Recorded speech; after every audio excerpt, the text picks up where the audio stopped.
चलिए, क्या पढ़ना था आज हमें? Work, power, energy. हाँ, चल तो यही रहा था। Work, power and energy. Work, power and energy. इसमें हमने शुरू क्या किया था? वर्क से। यही तो शुरू किया था, वर्क। वर्क से शुरू किया था, तो हम वर्क हम बता चुके थे शायद। क्या होता है वर्क?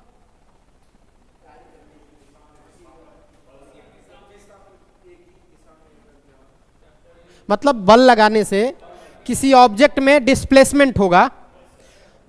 जिधर आप फोर्स लगाएंगे उधर ही डिस्प्लेसमेंट होगा, होना चाहिए। हाँ, तो उसको क्या बोलते हैं? जहां तक बल लगा के जहां तक ढकेलिएगा। मान लीजिए फोर्स लगा रहे हैं और लगा के आपने छोड़ दिया और तब वो जा रहा है, तो वो काउंट नहीं होता है वर्क में। जहां तक आपने फोर्स लगाया है वहीं तक का डिस्प्लेसमेंट वर्क डन में काउंट होगा। क्लियर? ये बता दिए थे, और इसका एसआई यूनिट वगैरह भी बता दिए थे। हमारा वर्क खत्म था, अब हमने पढ़ना था एनर्जी। एनर्जी, यही तो पढ़ना था। एनर्जी क्या कहते हैं? किसे कहते हैं? The capacity to do work. कार्य, कार्य करने की क्षमता। एनर्जी भी हो गया था। अच्छा, ये सब हो गया था। अच्छा, यांत्रिक ऊर्जा डायरेक्ट। हाँ हाँ, ठीक है ठीक है, तो हम वहीं चलते हैं। यांत्रिक चल रहा था, यही ना? यांत्रिक ऊर्जा तक हम पहुंच चुके थे। इसको इंग्लिश में कहते हैं मैकेनिकल एनर्जी।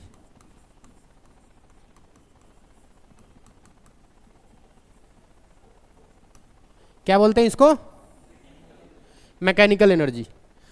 हमने कहा था मैकेनिकल एनर्जी मतलब मशीन के द्वारा या कोई भी चीज एक साथ मोशन में भी हो और किसी हाइट पे भी चल रही हो, तो उसको हम क्या बोलते हैं? दो काम हो रहा हो, मतलब एक ऊर्जा स्टोर किए हुए हो और दूसरा वो मोशन में हो, तो उसको क्या बोलेंगे? ये काइनेटिक मतलब मैकेनिकल एनर्जी। इसको हमने दो तरह से बताया था। ये कितने टाइप के होते हैं? दो। मतलब मैकेनिकल एनर्जी के अंदर दो एनर्जी छिपी होती हैं। एक को हम बोलते हैं गतिज ऊर्जा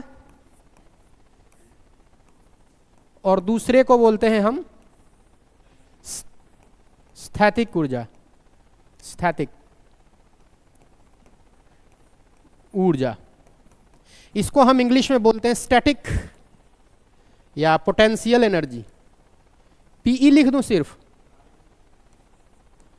पोटेंशियल एनर्जी, और इसको बोलते हैं काइनेटिक एनर्जी। ठीक है? अब अगर आपको मैकेनिकल एनर्जी बताना हो तो कैसे बताएंगे? आप बोलेंगे कि भाई देखो, मैकेनिकल एनर्जी जो होता है वो होता है kinetic energy plus potential energy. ये क्या कहलाता है? यांत्रिक ऊर्जा। ठीक है? समझ में आई बात? मैं अभी समझाऊंगा, आपको समझ में आएगा सब कुछ आराम से। गतिज ऊर्जा, तो इसमें क्या होता है? गतिमान वस्तु में गतिज ऊर्जा होती है, यानी कि जो भी ऑब्जेक्ट, कोई भी ऑब्जेक्ट अगर वो मोशन में है, कोई भी ऑब्जेक्ट अगर वो मोशन में है, गति में है, तो इसमें गति के कारण जो एनर्जी होगी उस एनर्जी को क्या नाम देंगे हम? बोलिए एक साथ, क्या नाम देंगे? गतिज ऊर्जा। कोई भी ऑब्जेक्ट मोशन में है, तो मोशन में है, गति में है, तो उसमें एक ऊर्जा होगा गति के कारण से। जैसे कोई भी चीज आपके पास से गुजरती है, अगर वो गति में है तो कुछ आभास होता है, आपको फील होता है ना। अगर गति से कोई चीज निकलती है तो अरे गया कुछ, हाँ, तो वो एक ऊर्जा अपने साथ लेकर चलती है। तो गति के कारण जो ऊर्जा निर्मित होता है उसको क्या बोलते हैं? काइनेटिक एनर्जी या गतिज ऊर्जा। तो ऑब्जेक्ट अगर मोशन में है तो मोशन के ड्यू टू मोशन, मोशन के कारण जो एनर्जी निकलता है उसको क्या बोलते हैं? इसके कारण जो एनर्जी निकलेगा उसी को बोलते हैं काइनेटिक एनर्जी। तो आप क्या कहेंगे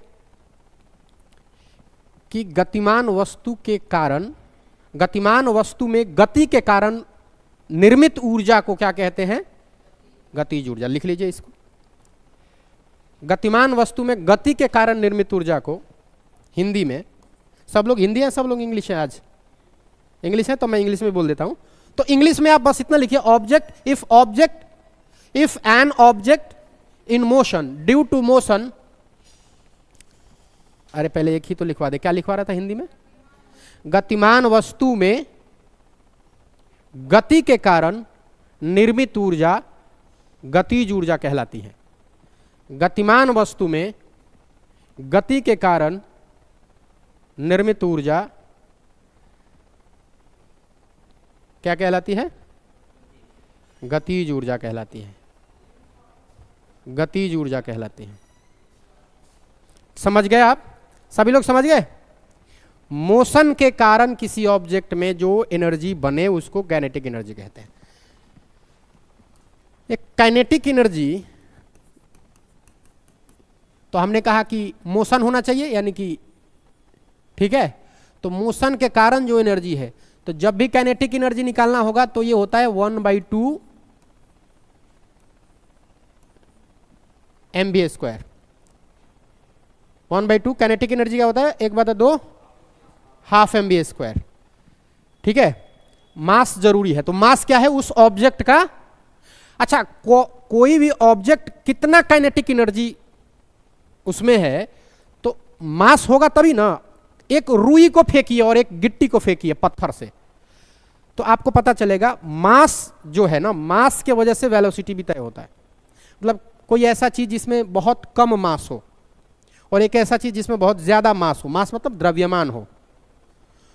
तो एक मोटा आदमी टकराएगा तो ज्यादा चोट लगेगा कि एक छोटा आदमी, बच्चा टकरा जाएगा तो ज्यादा, मतलब मास भी डिपेंड करता है गतिज ऊर्जा में। तो मास और वेलोसिटी का स्क्वायर हाफ, ये होता है क्या हमारा? Kinetic energy. Kinetic energy. Kinetic energy के बाद हम आपको एक चीज बताएंगे। मैंने बोला था बहुत सारी ऊर्जाएं होती हैं, जिसमें मैंने बोला था द्रव्यमान ऊर्जा जिसको मास एनर्जी बोलते हैं, फिर यांत्रिक तो बता ही दिया। इसमें एक पोटेंशियल एनर्जी है, वो भी पढ़ना है। ठीक है। तो ये तो गतिज ऊर्जा हो गया। बच गया क्या? Potential energy. तो पोटेंशियल एनर्जी क्या होता है? पोटेंशियल एनर्जी को हिंदी में क्या कहते हैं? पोटेंशियल एनर्जी को हिंदी में क्या कहते हैं? स्थैतिक ऊर्जा।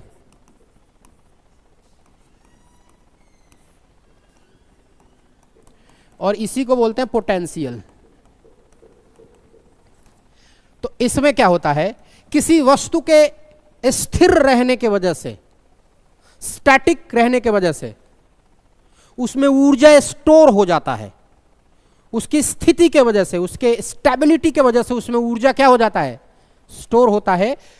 तो जब ऊर्जा उसमें स्टोर होगा, जैसा नहीं कि मैं हूं और मेरे में ऊर्जा नहीं है, कोई भी सामान रख दीजिए, अगर उस सामान में उसके स्टेबिलिटी से ऊर्जा स्टोर हो रहा है तो आप कहेंगे कि नहीं इसमें पोटेंशियल है। जैसे एक हाइट पे, किसी हाइट पे पानी का टंकी रख दीजिए तो वो तो स्थिर है छत पे, लेकिन उसमें एक एनर्जी स्टोर है जिसकी वजह से आप नल खोलते हैं तो पानी बड़ी तेजी से आता है। अगर उसी टंकी को नीचे जमीन पे रख दीजिए तो उतना फोर्स से पानी नहीं आएगा। मतलब क्या है कि एक पोटेंशियल एनर्जी के लिए किसी खास ऊंचाई पे किसी वस्तु को रखना पड़ेगा स्थिर। समझ में आ रही है बात? तो कहता है पोटेंशियल एनर्जी, स्थैतिक ऊर्जा, इस ये क्या कहता है कि किसी वस्तु या किसी ऑब्जेक्ट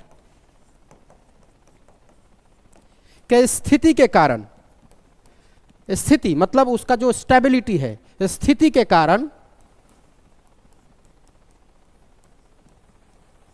निर्मित ऊर्जा क्या कहलाती है? स्थैतिक ऊर्जा कहलाती है। स्थैतिक ऊर्जा या पोटेंशियल एनर्जी कहलाती है। उसके स्थिति स्टेबिलिटी के कारण उसमें ऊर्जा स्टोर होता है। ये जो होती हैं ये हमेशा किसी ऊंचाई पे रखी जाती है। ठीक है, क्या होता है पोटेंशियल एनर्जी? इसको लिख लिया आपने। किसी भी ऑब्जेक्ट में स्टेबिलिटी के कारण एनर्जी स्टोर होता है तो हम उसको बोलते हैं पोटेंशियल एनर्जी। उसमें एक पोटेंशियल है। देखिए, जो पोटेंशियल एनर्जी होता है, जो पोटेंशियल एनर्जी होता है वो होता है mgh। पोटेंशियल एनर्जी mgh, मतलब कि कोई भी वस्तु अगर है, ऑब्जेक्ट है, तो उसमें क्या होगा जी? मास। तो ये जो m है ये ऑब्जेक्ट का क्या है? Mass of object. क्या है? Mass of object. क्या है ये? Mass of object. और जो g है उस मास पर धरती के द्वारा लगाया गया बल है। तो ये क्या है? Gravitational force.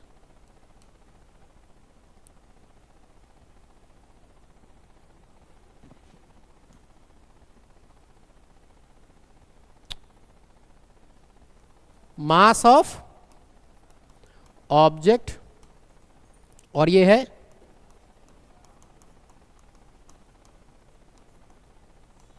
Gravitational force. Gravitational मतलब धरती के द्वारा लगाई जाती है। तो क्या सीखा आपने कि कोई भी ऑब्जेक्ट अगर किसी ऊंचाई पे रखी गई हो स्थिर, तो उसके स्थिति के कारण उस ऑब्जेक्ट में, उस वस्तु में एक ऊर्जा स्टोर हो जाता है। उसी को कहते हैं पोटेंशियल एनर्जी या स्थैतिक ऊर्जा।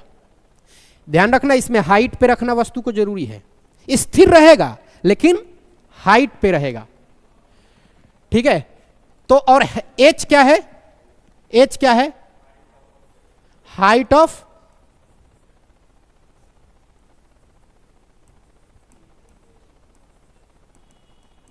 वस्तु की ऊंचाई। तो आप लिख सकते हैं h इसमें वस्तु की ऊंचाई है, m इसमें वस्तु का द्रव्यमान है और g ग्रेविटेशनल फोर्स है, गुरुत्वाकर्षण बल है। गुरुत्वाकर्षण बल है। गुरुत्वाकर्षण बल है। समझ में आया? mgh पोटेंशियल एनर्जी क्या है? mgh। और काइनेटिक एनर्जी क्या है? Half mv²। ठीक है, इसके बाद हमने आपको याद है मास एनर्जी लिखवाया था ना कि बहुत सारे एनर्जी होते हैं। मास एनर्जी देख लीजिए। उसके बाद में वो तमाम एनर्जी के बारे में टिप्पणी करते हुए आगे बढ़ेंगे, क्योंकि हमें इसमें अभी पढ़ना है संवेग, जिसमें आप न्यूटन सेकंड लॉ में पढ़ा था आपने। h के बारे में हमने बोला था ये है पोटेंशियल एनर्जी, जो है ये होता है mgh। तो इसमें जो m है ये मास है, मतलब द्रव्यमान है। g जो है वो गुरुत्वाकर्षण है और h जो है वो ऊंचाई है। किसकी? वस्तु की। ये सब वस्तु की है। द्रव्यमान वस्तु की, g गुरुत्वाकर्षण और h ऊंचाई। अब ये देखिए, मास एनर्जी, इसको बोलते हैं द्रव्यमान। इससे खूब प्रश्न पूछा गया है। मास एनर्जी या द्रव्यमान ऊर्जा। तो कोई भी ऑब्जेक्ट जिसमें मास हो, तो अपने वो मास के कारण एनर्जी स्टोर कर लेता है खुद में। फिर से वही बात, वो स्थिति के कारण अपना स्थिति समझ रहे हो? जिस स्थिति में, यानी कि पानी के टंकी पे एक हाइट पे है, स्थिति के कारण, अगर वही पानी के टंकी, ध्यान से सुनना, मैंने बोला था पहले में पोटेंशियल एनर्जी में स्थिति के कारण, पोजीशन के कारण, स्थिति मतलब जिस स्थिति में हो, यानी जमीन पे है कि ऊपर है, तो जमीन पे है तो कम पोटेंशियल एनर्जी होगा, थोड़ा हाइट पे ले जाएंगे तो पोटेंशियल एनर्जी बढ़ जाएगा। उसका केस भी अभी समझाएंगे, पहले मास एनर्जी को समझ लीजिए। मास एनर्जी है ना, मतलब है कि द्रव्यमान के वजह से उस वस्तु में एक एनर्जी स्टोर हो जाता है। कोई भी वस्तु में अगर मास है तो उस मास के वजह से एक एनर्जी उसमें स्टोर हो जाता है, इसी को कहते हैं मास एनर्जी। और आइंस्टीन ने इसी पे अपना सारा इक्वेशन लिखा। तो पहले इसको लिख लीजिए, किसी ऑब्जेक्ट, या ऑब्जेक्ट जब भी बोलूं तो आप इसको वस्तु समझिएगा, इंग्लिश हिंदी दोनों कंबाइंड रहेगा तो किसी का कंप्लेन नहीं आएगा। अब खाली हिंदी लिखते हैं तो अंग्रेजी छूट जाता है, खाली अंग्रेजी लिखते हैं तो हिंदी वाला टर्म छूट जाता है, ये मतलब अच्छा, दिक्कत ये है कि अगर मैं हिंदी लिखूं तो दोबारा लिखने में पहाड़ है कि यार यही बात को फिर से हमको अंग्रेजी में लिखना होता है। तो थोड़ा सा समझिए, फिर भी समझ में ना आए तो आप मुझ, हाँ मैं वही कर रहा हूं। हाँ, किसी ऑब्जेक्ट, हिंदी वाले कि हाँ, किसी ऑब्जेक्ट के मास के वजह से, मास के कारण, मास के कारण उसमें एनर्जी स्टोर हो जाता है। स्टोर हो जाता है मतलब संचित हो जाता है, स्टोर को लिख देते हैं, इसको संचित हो जाता है, स्टोर हो जाता है, उसे द्रव्यमान ऊर्जा कहते हैं।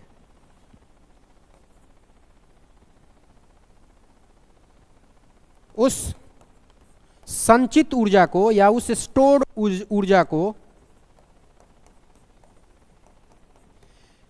मास एनर्जी या द्रव्यमान ऊर्जा या मास एनर्जी कहते हैं।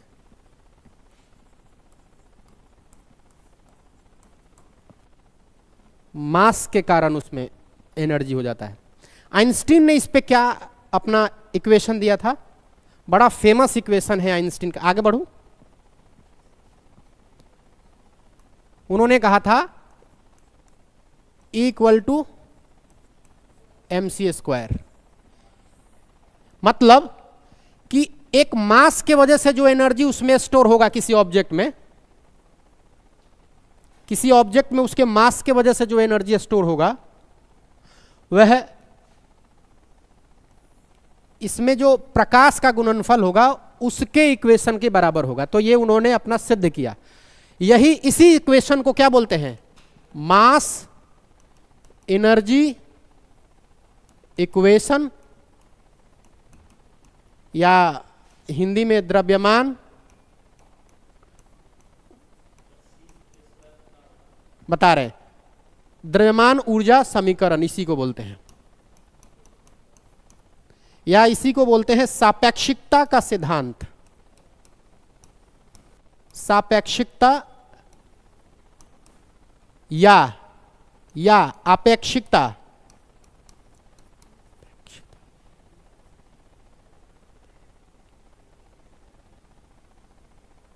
अपेक्षिता का सिद्धांत,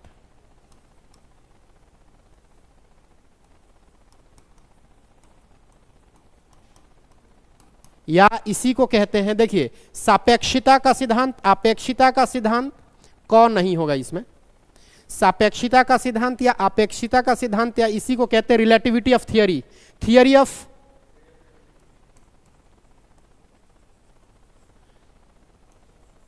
ऑफ रिलेटिविटी। द्रव्यमान ऊर्जा समीकरण या सापेक्षिता या अपेक्षिता का सिद्धांत या थियरी ऑफ रिलेटिविटी आइंस्टीन का, इसमें लिख लीजिएगा आइंस्टीन का सापेक्षिता का सिद्धांत या अपेक्षिता का सिद्धांत या थियरी ऑफ रिलेटिविटी। इसमें जो E है वो है एनर्जी ऑफ मास, और जो मास है m है वो क्या है, मास ऑफ ऑब्जेक्ट, और जो c है वो क्या है, स्पीड ऑफ लाइट। ये कितना होता है, ये कांस्टेंट वैल्यू होता है 3 इंटू 10⁸ मीटर पर सेकेंड। ये जो लाइट है, मतलब बोला कि अगर आप कोई ऑब्जेक्ट जिसमें मास हो, मतलब उसमें आप भी हो सकती हैं। एक तो बात ये कहा जाता है कि अगर मानव को, मतलब मानव को, आपको, जैसे मान लीजिए आप 25 वर्ष की हैं, अगर आपको इस स्पीड से, आसमान से लाइट के स्पीड से आपको, आपके बराबर मास को, या खुद आपको अगर स्पीड का लाइट से वापस ले आ जाए धरती पे, तो आपका उम्र बदल जाएगा। हो सकता है कि आप 60 वर्ष की हो जाएं, हो सकता है कि आप 50 वर्ष की हो जाएं। अगर 50 वर्ष का है तो हो सकता है कि वो 18 वर्ष का बिल्कुल नया लड़का हो जाए, लड़की हो जाए। ऐसा है, बट पॉसिबल नहीं है कि कोई स्पीड के लाइट से ऐसा हो आए। उसी में तो कह रहा है ना ये mass of object, mass of, यानी कि कोई मास वाला ऑब्जेक्ट है, स्पीड के, लाइट के स्पीड से अगर उसको रन कराए, मतलब उसको भेजा जाए, फेंका जाए, या उसको प्रोसीड कराया जाए लाइट के स्पीड से, तो उसमें जो एनर्जी है उसका ये इक्वेशन बताया, और उसमें कुछ परिवर्तन आ सकती है अमूलचूल, इसने वो बात बताई आइंस्टीन ने। ये सब किसने दिया था, मास एनर्जी इक्वेशन किसने दिया था? इसी को E इक्वल टू mc² को क्या बोलते हैं, सापेक्षिता का सिद्धांत, या सापेक्षिता का सिद्धांत, या अपेक्षिता का सिद्धांत, या theory of relativity. Theory of relativity का मतलब क्या है कि एक के कंपेयर में दूसरा का क्या मतलब है, क्या मान है। तो E एनर्जी, कोई ऑब्जेक्ट है, उसमें मास है, तो उससे प्रकाश के स्पीड से भेजोगे तो उसमें क्या एनर्जी मिलेगी, उसको क्या उसमें रिजल्ट आएगा, ये बात कहते हैं। ठीक है, टाइम में उसके रिस्पेक्ट में आप में बदलाव आ जाएगा, कुछ अमूलचूल परिवर्तन आ जाएंगे। तो ऐसा इक्वेशन इन्होंने बताया था। तो ये रहा आपका द्रव्यमान एनर्जी थियरी। क्या समझ में आई बात? एक चीज समझ लीजिए, पोटेंशियल एनर्जी मैंने बताया था कि, अब थोड़ा सा ये समझिए, काइनेटिक एनर्जी में एक पॉइंट डाल के लिखिएगा समझने के लिए। काइनेटिक एनर्जी, ये केस है। काइनेटिक एनर्जी बराबर क्या होता है बताइए? हाफ mv² होता है। और पोटेंशियल एनर्जी बराबर बताइए?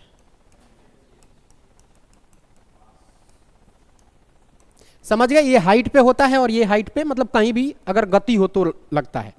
केस मुझे आप बताइएगा, बहुत मजे में, आराम से कॉपी कलम छोड़ दीजिएगा, बताइएगा खाली, फिर उसके बाद नोट करिएगा। हमने कहा कि ऐसे एक आधार बना लेते हैं, मान लीजिए कि ये जमीन है। क्या है? जमीन है। अब सुनिए, यहां एक ऑब्जेक्ट है, दिख रहा है? ठीक है, मान लीजिए ये एक ऑब्जेक्ट है, ये ऑब्जेक्ट है, और इसका हमने मान लिया कि ये केस 1 है।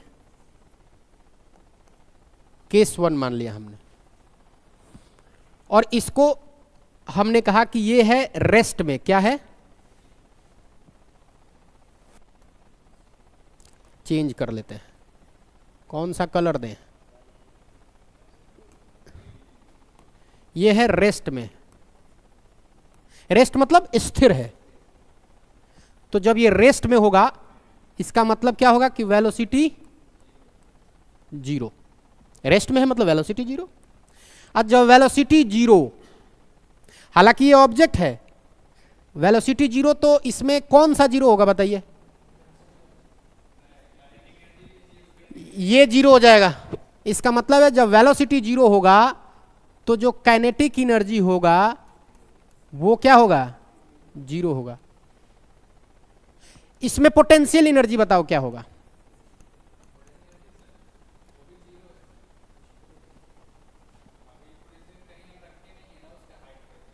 जीरो होगा। क्या होगा? जीरो होगा, क्योंकि H क्या है यहां? H पोटेंशियल एनर्जी जीरो होगा, क्योंकि H क्या है? हाइट पे नहीं है ये, तो हाइट पे नहीं है तो H जीरो, तो H जीरो तो पोटेंशियल एनर्जी जीरो। बात समझ में आई भैया? यही यूपी के एक लोअर डिवीजन का एग्जाम होता है, दरोगा टाइप का, उसमें पूछा गया स्टेटमेंट के तौर पे, जो मैं समझा रहा हूं वही लैंग्वेज, उसको स्टेटमेंट के रूप में दे दिया। बोला कि ऑब्जेक्ट रेस्ट में है, वस्तु रेस्ट में है, तो काइनेटिक एनर्जी जीरो से मतलब जीरो के बराबर नहीं होगा। फिर बोल रहा है ऊंचाई तो वैसे भी नहीं है, केस उसने दे दिया स्टेटमेंट के तौर पे। तो जब ऐसा आपके परीक्षा में प्रश्न आए स्टेटमेंट के तौर पे, तो कान खोल के सुन लीजिए, इसीलिए ये बात मैं बता रहा हूं। मैं आपको न्यूमेरिकल मतलब जब एमसीक्यू कराऊंगा तो उसमें दिखेगा ये ऐसी बात प्रश्न, और एक बार नहीं, अलग अलग एग्जामों में 2-3 बार ऐसे मिल जाएंगे, तो आप इसको थोड़ा सा सतर्कता से सुनिए। रेस्ट में है तो ये कंडीशन समझ गए। दूसरा कंडीशन लीजिए, बढ़ा देते हैं इसको। दूसरा कंडीशन, अब ये देखिए एक और ऑब्जेक्ट है, बट ये ऑब्जेक्ट जो है ये मोशन में है। किसमें है? ये ऑब्जेक्ट मोशन में है, ठीक, गति में है। अब मान लीजिए कि जब ये ऑब्जेक्ट गति में है, ये ऑब्जेक्ट गति में है, ये है केस नंबर 2।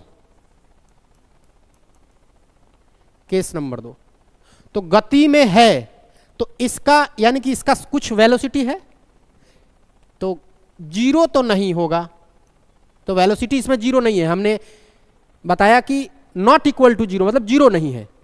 तो जब ये जीरो नहीं है वेलोसिटी, तो काइनेटिक एनर्जी होगा कुछ,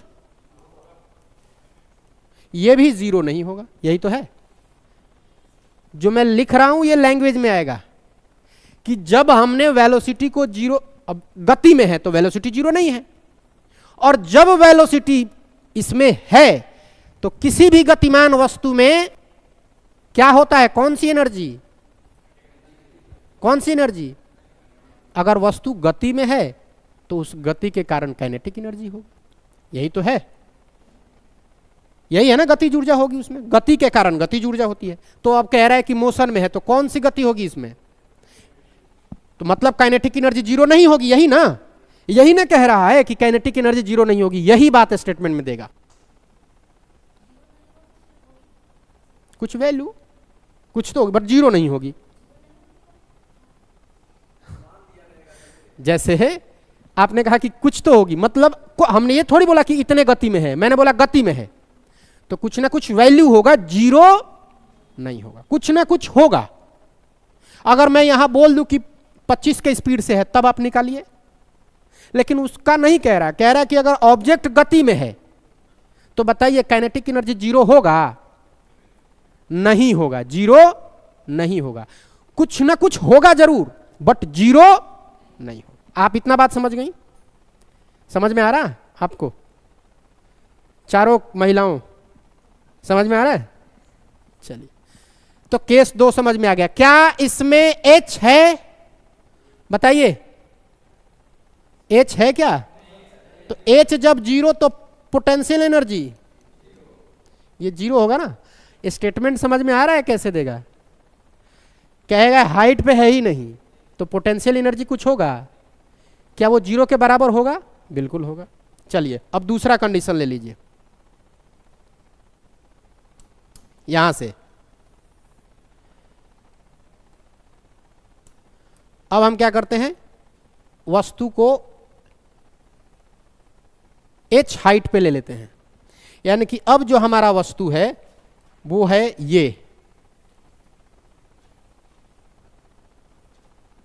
ये हाइट पे आ गया। अब ये है केस नंबर 3, ये है वस्तु क्या? रेस्ट में, ये रेस्ट में है। तो मुझे अब बताइए कि जब ये वस्तु रेस्ट में है, किस में है? रेस्ट में है, मतलब वेलोसिटी क्या है? तो जब वेलोसिटी जीरो, काइनेटिक एनर्जी, क्योंकि वेलोसिटी से ही काइनेटिक एनर्जी होता है ना, तो काइनेटिक एनर्जी, बस यही तो हमको समझाना था, आप इतना समझ लीजिए, काइनेटिक एनर्जी जीरो। अब बताइए कि जब ये हाइट पे है, हाइट जीरो है क्या? नहीं, हाइट कुछ ना कुछ ले लिया हमने। तो जब हमने हाइट कुछ ना कुछ ले लिया तो पोटेंशियल एनर्जी बताइए। हाँ, इसमें जो पोटेंशियल एनर्जी होगा जीरो के बराबर नहीं होगा, कुछ ना कुछ होगा, क्योंकि हमने हाइट कुछ ना कुछ ले लिया है। अब आप कह रही हैं कि क्या होगा? कुछ ना कुछ तो जब मैं हाइट बता दूंगा तो आप वो भी बता देंगी। हम तो हाइट बता रहे कि कुछ हाइट है, तो आप कहिएगा कि जब कुछ हाइट है ना तो कुछ पोटेंशियल एनर्जी भी होगा। बस समझ में आ रही है बात? और ये परीक्षा में आएगा।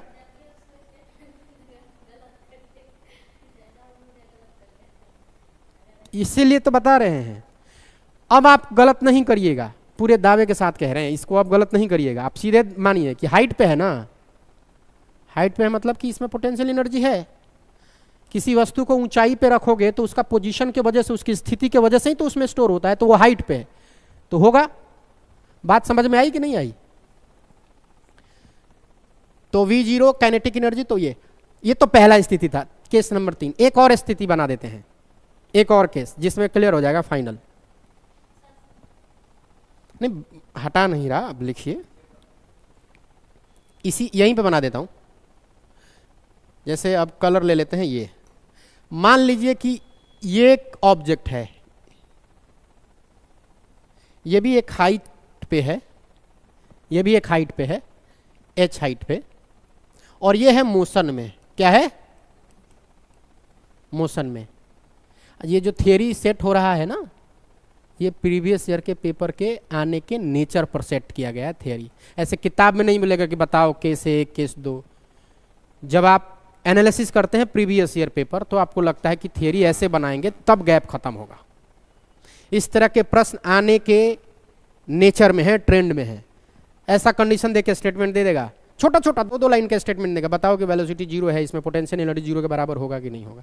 वस्तु किसी हाइट पे, भाषा में घुमाने की कोशिश तो करेगा ही, बट आपको सतर्क हो जाना है। मैंने बता दिया है कि सतर्क होना है, क्योंकि ऐसा प्रश्न वो कर सकता है। ठीक है, यही खासियत है मतलब मेरे लेक्चर का खासकर, क्योंकि प्रीवियस ईयर का एनालिसिस पे आपका भी कमांड हो तो आप समझ जाइएगा कि क्या वो पूछ सकता है। ठीक है, कोई भी सामान्य व्यक्ति अगर प्रीवियस ईयर का एनालिसिस ठीक से किया है और उसको चीजें याद है तो वो एनालिसिस करके अपना पकड़ बना सकता है। इसमें हाइट है और ये मोशन में है, इसका मतलब वेलोसिटी है, तो मतलब वेलोसिटी जीरो नहीं है। और जब वेलोसिटी जीरो नहीं है तो काइनेटिक एनर्जी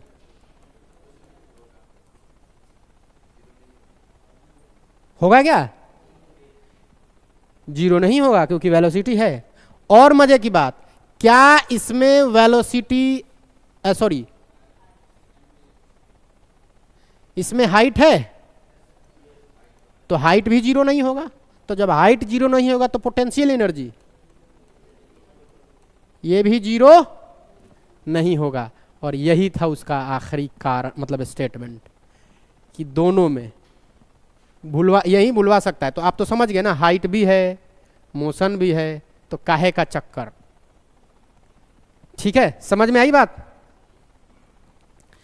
तो ये केस आप नोट कर सकती हैं और इसको एक बार घर पे देख के समझ लीजिएगा। आराम से ऐसे समझना है सामान्य बात में कि भाई अगर कोई ऑब्जेक्ट है जमीन पे रखा गया है, अगर वो स्थिर है तो वेलोसिटी जीरो है। और जब वेलोसिटी जीरो है, वेलोसिटी जीरो है मतलब उसमें काइनेटिक एनर्जी नहीं होगा, क्योंकि काइनेटिक एनर्जी का मतलब होता है मोशन से, है ना।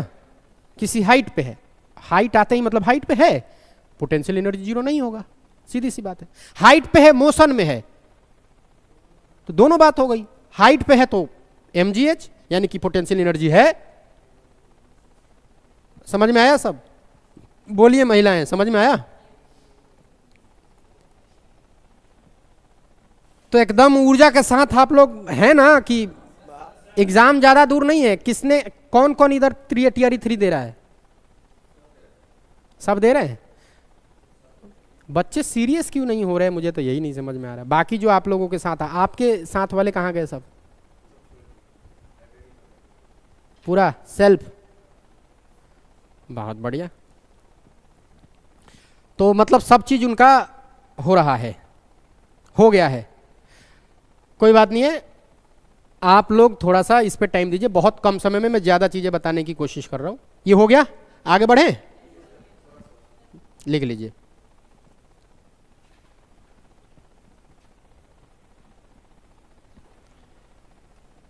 सरफरोशी की तमन्ना अब हमारे दिल में इस बार करके आना है, टीआरई में सिलेक्शन लेके आना है जिसको जिसको देना है।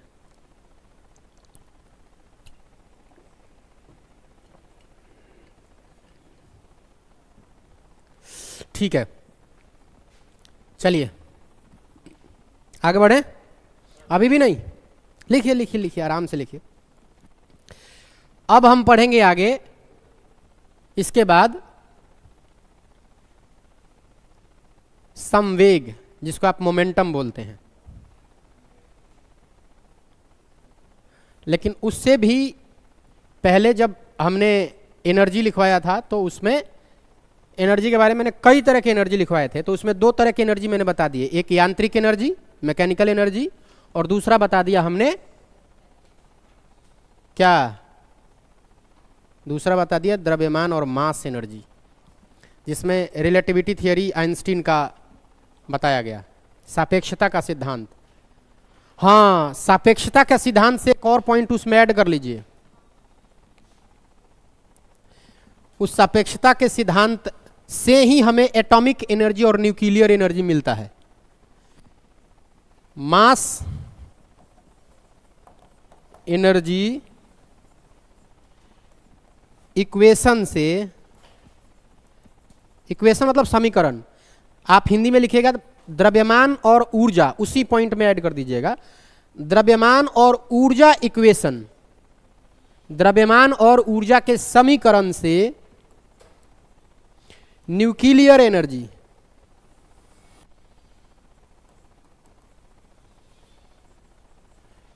से न्यूक्लियर एनर्जी और एटॉमिक एनर्जी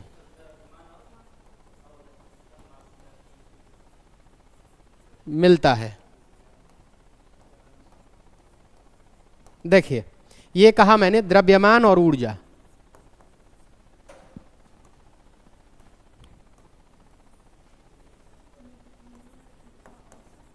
द्रव्यमान ऊर्जा समीकरण से क्या मिलता है? नाभिकीय ऊर्जा, नाभिकीय ऊर्जा तथा एटॉमिक एनर्जी, परमाणु ऊर्जा। एटॉमिक एनर्जी को हिंदी में परमाणु ऊर्जा बोलते हैं, एटॉमिक एनर्जी को हिंदी में परमाणु ऊर्जा बोलते हैं। तो हमने कहा कि द्रव्यमान और ऊर्जा के समीकरण से नाभिकीय ऊर्जा तथा परमाणु ऊर्जा मिलता है। मास एनर्जी से ही निकलता है क्या? न्यूक्लियर एनर्जी और एटॉमिक एनर्जी, परमाणु ऊर्जा और नाभिकीय ऊर्जा। जैसे नाभिकीय संलयन और विखंडन यहीं से निकलता है। कोई एक द्रव्यमान है, कोई एक बड़ा लार्ज, उसको उसके नाभिक के अंदर फीजन या फ्यूजन, विखंडन या संलयन की क्रिया से बहुत सारी ऊर्जाएं क्या होती हैं? निकलती हैं। आप जानते हैं ना नाभिक का विखंडन और नाभिक का संलयन? हाँ हाँ, तो ये हम आगे बात करेंगे। क्या ये समझ में आया आपको? आगे बढ़े। अब सुनिए, ये वाला बात देख लीजिए, बहुत सारे हमने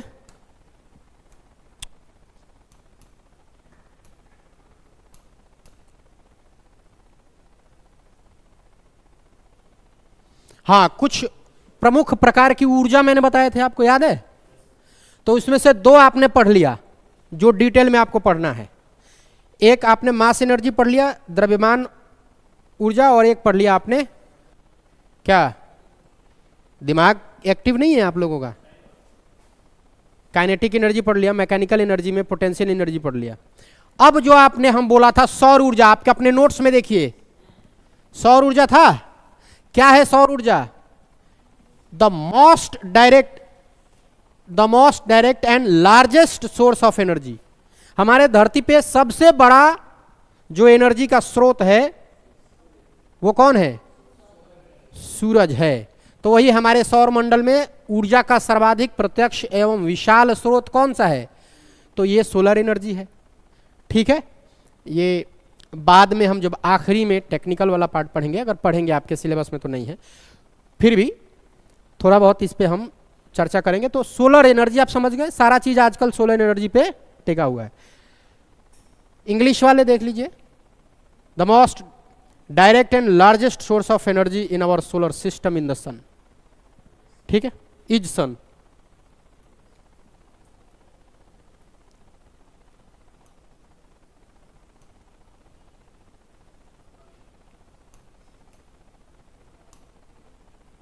कहाँ गया भाई? नहीं, एक पेज तो नहीं होना चाहिए।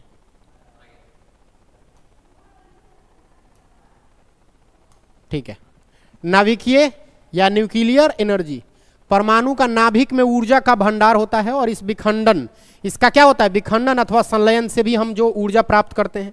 हमने बोला था न्यूक्लियर एनर्जी क्या होता है? तो न्यूक्लियर एनर्जी उसके विखंडन से या संलयन से, फिजन से या फ्यूजन से बहुत सारी ऊर्जा निकलती है। इसी को क्या बोलते हैं? नाभिकीय। और नाभिक किसके? एटम के, परमाणु के नाभिक में। किसके नाभिक में? परमाणु के नाभिक में। तो उसमें क्या होता है? ऊर्जा का भंडार होता है और उसी में विखंडन, टूटने से, कुछ चीज टूटेगा तब बहुत बड़ा एनर्जी निकलेगा, और कोई चीज जोड़ेंगे तो जोड़ने भी आपको बहुत सारी एनर्जी लगती है और निकलती है। तो ये है न्यूक्लियर एनर्जी। इसके बाद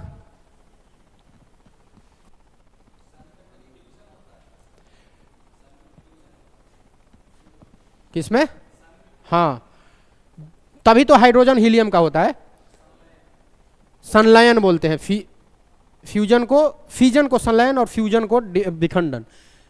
साउंड एनर्जी क्या होता है? साउंड एनर्जी, ध्वनि ऊर्जा। तो जैसे ध्वनि ऊर्जा क्या है? कंपन होता है किसी चीज में तो ध्वनि निकलती है। जैसे आप मेरी बात कैसे सुन पा रहे मालूम है? मैं जब बोल रहा हूं तो आपका कान की आकृति भी इसी तरह से है कि जाके इसमें ध्वनि टकराएगी, फिर वो अंदर जाएगी और एक बहुत पतली चादर है आपके कान के अंदर लेयर में, फिर उसको, उस पर्दे को हिलाएगी और उस हिलाने की वजह से आपके अंदर मैसेज आएगा। तो कंपन से क्या होता है? ध्वनि निकलती है। ठीक है, किसी भी चीज का ध्वनि क्या होता है? किसी चीज के वेरिएशन से, कंपन से निकलता है। बस यही कह रहा है। If an object vibrate then its vibration produce क्या? साउंड। ठीक है, वही बात लिखा गया है। रासायनिक केमिकल एनर्जी, ये छोटे छोटे एनर्जी के डेफिनेशन थे, तो टाइम बचने के लिए हमने यहां आपके सामने ये डायरेक्ट ला दिया। रासायनिक एनर्जी तो क्या है? विभिन्न तत्वों और पदार्थों का जो संयोग होता है या उसकी अभिक्रिया होती है, उससे जो उत्पन्न होती है। अरे बहुत सारे चीजों को क्या करिएगा? मिलाइएगा। केमिकल का मतलब क्या होता है? रसायन। बहुत सारी चीजों को मिला के जब किसी चीज को बनाया जाता है तो वो रासायनिक अभिक्रिया या रासायनिक ऊर्जा उससे जो निकलती है वो क्या होती है? रासायनिक ऊर्जा निकलती है। ठीक है, chemical energy, energy produce by the chemical combination और reaction of different element and substances. अलग अलग चीजों को एक में मिला के कुछ नया चीज बनाएंगे तो उससे जो एनर्जी बनेगी उसको बोलते हैं केमिकल एनर्जी। समझ में आई बात? ठीक है, लाइट एनर्जी, फोटोसिंथेसिस को बोलते हैं प्रकाश संश्लेषण। प्रकाश एनर्जी ये क्या होता है? सूर्य है, इसका प्रकाश मतलब रोशनी, सूर्य से, दीपक से और भी तमाम चीजों जिससे रोशनी आपको प्राप्त होती है। तो प्राप्त होती है उससे कुछ काम होता है ना, तो काम करने की ऊर्जा को ही क्या बोलते हैं? मतलब कार्य करने की क्षमता को ही ऊर्जा बोलते हैं। अगर लाइट से आप कोई काम कर रहे हैं, इसका मतलब है कि उसके एनर्जी के वजह से आप काम कर पा रहे हैं। ठीक है, समझ में आई बात है? ठीक है, तो ये है light energy. The light emitted from various light sources like lamp, sun, electric bulb contains energy which is called light energy. ये सारी चीजें एनर्जी रखती हैं। हाँ, तो लाइट है ना, अगर हम लाइट नहीं होते तो आप लिख पाती, मतलब आप अपना काम नहीं कर पाती। और इसका डेफिनेशन यही है कि कैपेसिटी टू डू वर्क, कार्य करने की क्षमता ऊर्जा है। अगर वो रोशनी नहीं होती तो आप काम नहीं कर पाती या सक्षम थी काम करने में, मतलब इसके वजह से आप काम कर पा रही हैं, तो ये ऊर्जा दे रहा है आपको। आपकी रोशनी, अच्छा हमारा आंख और रोशनी में बड़ा संबंध है। एक प्रसंग है, मैं आपको बता दूं। एक बहुत बड़े कवि थे, कबीरदास का नाम सुना है? तो एक बार को एक श्लोक है कि सूरज जैसा ज्योत कहाँ की, सूरज जैसा ज्योत कहाँ की, गंगा जैसा जल। बहुत बढ़िया है, मार्मिकी से सुनिए। तर्क का तर्क देखिए कितना खतरनाक तर्क है। ये सारी रोशनी रहेगी, आपका ये जो आंख है ये कुछ काम नहीं करता है, ये सिर्फ रोशनी में रोशनी करता है। इसी को श्लोक में कैसे बताया गया है। एक आदमी था, वो जल चढ़ा रहा था सूरज भगवान को सुबह ही सुबह। उस आदमी ने बोला कि सूरज जैसा ज्योत कहाँ की, गंगा जैसा बल जल, और पत्नी जैसा प्रीत कहाँ की, भाई जैसा बल। ये बात किसने कहा? उसने, जिसने ये जल चढ़ा रहा था, वो साधु महात्मा ऋषि जो भी हो। इस बात को एक व्यक्ति और था जो सुन रहा था बगल में ही, कमाल दास था, मानस पुत्र बताया जाता है वो कबीर का। तो कमाल दास इस बात को सुन रहे थे। उन्होंने कहा गलत बोल रहे हो, नितांत गलत है ये। उसने कहा कि अरे मेरे श्लोक को गलत काटता है, मूर्ख, सिद्ध कर, क्या सूरज जैसी रोशनी है इस पृथ्वी पे? है तो बता। सत्य बात है, सूरज जैसी रोशनी है क्या? फिर कह रहा है गंगा जैसा पवित्र जल है इस सृष्टि में, तो बता है क्या गंगा जैसा पवित्र जल? फिर कह रहा है कि पत्नी जैसा प्रीत कहां की, भाई जैसा बल। पत्नी जैसा प्रीत हो तो बता। राम ने लंका को भस्म कर दिया था अपने पत्नी के हरण हो जाने के बाद। तू कह रहा है कि गलत बोल रहा हूं मैं, है कोई? उसने कहा तू अभी भी गलत बोल रहा है। फिर उसने कहा भाई जैसा बल। भाई जैसा बल बाहु भुजा नहीं है। सबसे ताकत वाली बात अगर परिवार में होता है तो भाई होता है, भाई जैसा ताकत नहीं है। उसने कहा कि फिर भी गलत बोल रहे हो। तो उसने बोला कि साबित करके बता कि मैं गलत बोल रहा हूं, तर्क दे। वो भी विद्वान था जो काट रहा था, ऐसे हल्के में मत लीजिए उसको। उसने कहा कि आपने क्या बोला गुरुदेव? बड़ी नम्रता से आपकी बात में कह रहा हूं कि आपने कहा कि सूरज जैसा ज्योत कहां की, गंगा जैसा जल, पत्नी जैसा प्रीत कहां की, भाई जैसा बल। उसने कहा कि इस बात को कैसे गलत काटता हूं, सुनिए। फिर उसने कहा, आप हैरत में हो जाएंगे जब उत्तर दिया। उसने कहा कि सब कुछ है, सूरज भी है, गंगा का जल भी है, भाई भी है और पत्नी भी है, लेकिन इसके बाद भी गुरुदेव मेरी बात पे गौर करिएगा, नैन जैसा ज्योत कहां की, नैन जैसा ज्योत कहां की, कुआं जैसा जल। नैन जैसा ज्योत कहां की, कुआं जैसा जल, और भोजन जैसा प्रीत कहां की, अपना जैसा बल। काट दिया इसके बात को और बोला कि आपका सूर्य रहे या ना रहे, आपका सूर्य चारों तरफ जगमगाता रहे और मेरा आंख ही ना रहे, तो मैं किसी को नहीं देख पाऊंगा भगवान।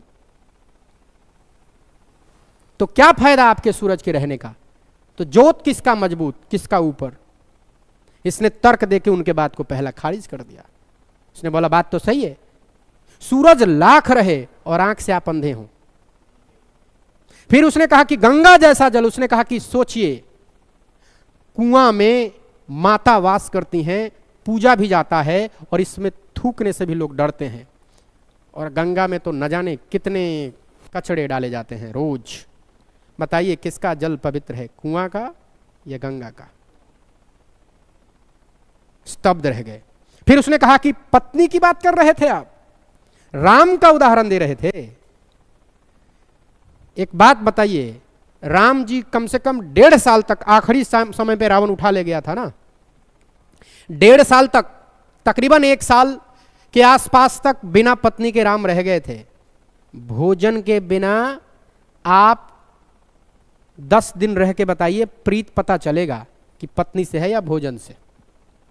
भोजन इतना क्रूर चीज है, गरीबी में जो भोजन है सबसे खतरनाक चीज है।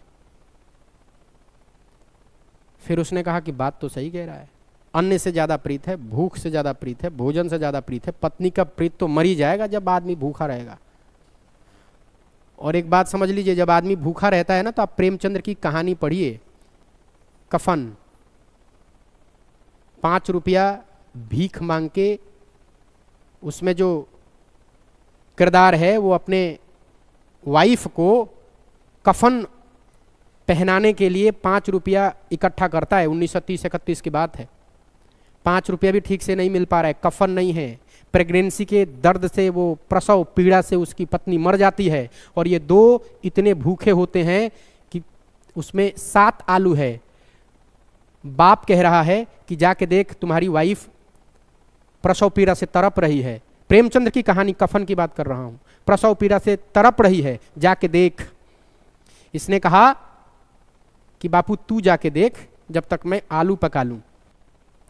वो दर्द से कराह रही है और ये खाने को चक्कर में, और इसलिए नहीं जा पा रहे हैं क्योंकि बाप सोच रहा है कि मैं गया तो बेटा 4 आलू खा लेगा, और बेटा सोच रहा है कि अगर मैं गया तो बाप 4 आलू खा लेगा। इस कफन में निर्दयता दिखाई जा रही है। हाँ, बहुत बहुत गंभीर चीज है कि एक भूख ने एक मरती हुई, एक दर्द से कराहती हुई महिला को छोड़ दिया, और जब वो मर जाती है तो उसमें एक डायलॉग बोलता है कि बताओ, जब जीवित थी तो किसी ने कर्ज न दिया, और जब मर गई तो 5 रुपए इकट्ठा हो गया। इसका क्या करें? कफन नहीं खरीदते हैं, जाके दारू पीते हैं और भरपेट खाते हैं, और पत्नी के लाश को वैसे ही छोड़ दिया। इसका नाम कफन है प्रेमचंद्र का। और इसमें यह भी दिखाया गया है, जब खा लेता है भरपेट तो उसके सामने एक भिखारी है। खाने के बाद एक वाक्य उसके मुंह से निकल रहा है कि आज जो खाया हूं मैं आज से 20 साल पहले खाया था। आप समझ रहे हैं कितनी निर्दयतापूर्ण उसकी भूख होगी कि एक अपने बहू के मौत पर भी, मतलब कहने का मतलब आदमी भूखा होता है तो कुछ भी नजर नहीं आता, कुछ भी नहीं, और जब पेट भरता है तो सब कुछ नजर आता है। उस भिखारी को वो जाके बोला कि ले आज तू भी खा। गरीब कितना ईमानदार होता है कि जब पेट भरता है तो वो दूसरे के बारे में सोच लेता है। तो प्रेमचंद की ये कहानी है। तो मैं वही बोल रहा हूं, पत्नी से प्रीत नहीं है, भोजन से प्रीत है। फिर कह रहा है कि भाई जैसा बल, बोला प्रदेश जा रहे हो और लड़ाई हो गई तो भाई का बल काम देगा, अपना बल काम देगा। तो कट गया ना मैटर, खारिज हो गई ना बात। दोनों अपने अपने जगह पे सत्य हैं, बट तर्क बहुत बेहतरीन है, कुछ भी कहिए, जोरदार तर्क है। ये ज्ञान रोशनी से आई है। रोशनी, सूरज की रोशनी रहती है बट आंख में रिफ्लेक्ट करके और उसको दिखाती। मैं प्रकाश पढ़ाऊंगा तो ये बात बताऊंगा। ऊष्मीय ऊर्जा क्या है? किसी भी वस्तु को जलने से उसमें एक विकिरण होता है, उसमें एक लाइट निकल, कैसे किसी चीज को गर्म करिए तो गर्म करिएगा तो उसके आसपास का एरिया क्या कर देता है, मतलब हीट जनरेट कर रहा है, ऊष्मा निकल रहा है, राइट। तो उसी को ऊष्मा ऊर्जा बोलते हैं। इसमें लिखा है विभिन्न वस्तुओं के जलने या सौर विकिरण 2 सतहों के घर्षण से भी निकलता। घर्षण से ऊष्मीय ऊर्जा निकलता, मालूम है? लिखवाया भी था मैंने। हाँ चलिए, हीट एनर्जी यही है। अच्छा, कुछ यंत्र हैं, तो ये यंत्र मैं 2 और बता दूंगा। जैसे संवेग, अब यहीं पे खत्म करते हैं, कल और आगे चलेंगे। संवेग, आवेग, फिर मैं संवेग में जो मोमेंटम है उसमें और काइनेटिक एनर्जी में रिलेशन बता दूंगा। फिर 2 चीज और बताऊंगा, यानी कि कल आपका वर्क पावर एनर्जी पूरा तरह से कंप्लीट हो जाएगा। और फिर हम एमसीक्यू करेंगे, और एमसीक्यू के दिन ही क्या शुरू करेंगे, एक नया चैप्टर शुरू करेंगे। क्या अच्छा हाँ, ये ठीक है, सही पूछ रहे हैं वो। संवेग, यही ना, ये पढ़ेंगे, अभी ये पढ़ेंगे, आज तो अब नहीं पढ़ पाएंगे, कल संवेग पढ़ेंगे, आवेग पढ़ेंगे, संवेग और काइनेटिक एनर्जी में रिलेशन पढ़ेंगे। एक बार रिलेशन से क्वेश्चन आ गया है, एक बार नहीं कई बार आया है। रिलेशन पढ़ेंगे, फिर पढ़ेंगे conservation of energy. Conservation of energy का मतलब ऊर्जा का संरक्षण। आप क्लास मत मिस करिएगा। अभी यहाँ के बाद से जितनी भी क्लासें होंगी सब इंपॉर्टेंट होगी आपके परीक्षा के लिहाज से, और हम प्रश्न तो नहीं छूटने देंगे, ये गारंटी है, क्योंकि मैं इस टॉपिक से संबंधित आज तक 15-20 साल में पूछे गए तमाम प्रश्नों को आपके सामने लाके रखने वाला हूं, जैसा कि शुरू से हो रहा है। आज इतना ही कि और पढ़ाऊं कुछ? छोड़ दें? कल आइए और कल पूरा खत्म करके जाइएगा। आपका मन भी ना करे पढ़ने का तो भी पढ़िएगा। जाइए, आज चुनाव का माहौल देखिए क्या चल रहा है। ठीक है, बहुत बहुत धन्यवाद।